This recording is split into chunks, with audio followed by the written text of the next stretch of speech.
Menko Polhukam Mahfud MD tak mau ikut campur soal banyaknya desakan agar Anwar Usman mundur dari Hakim Mahkamah Konstitusi, MK, usai dinyatakan terbukti melanggar etik berat.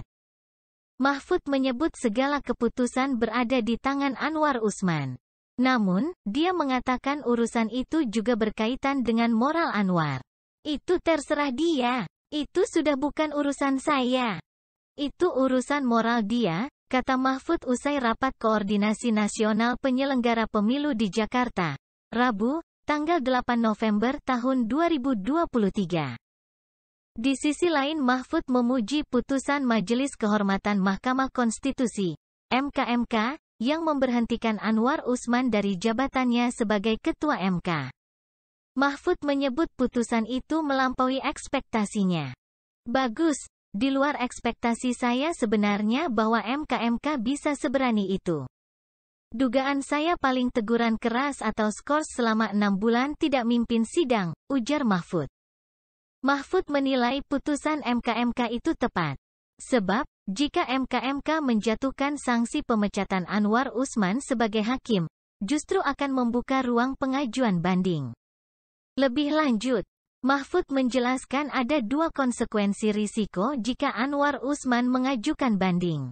Pertama, putusan MK tidak memberi kepastian hukum. Kedua, kata Mahfud, tidak adanya jaminan majelis banding akan bersikap objektif atau tidak masuk angin. Karena naik banding bukan hanya risiko tidak memberi kepastian, tapi bisa saja hakim banding masuk angin. Makanya bagus itu Jim Lee. Salutlah, ujarnya. Anwar Usman sementara itu konsisten menyatakan jabatan adalah milik Tuhan usai dirinya dicopot sebagai Ketua MK.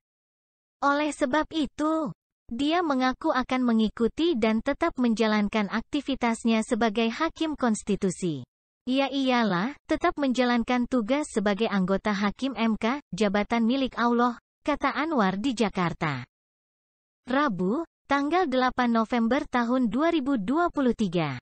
MK telah membacakan putusan terkait dugaan pelanggaran kode etik terhadap Anwar Usman di balik putusan MK tentang syarat usia Capres-Cawapres pada Selasa, tanggal 7 November tahun 2023.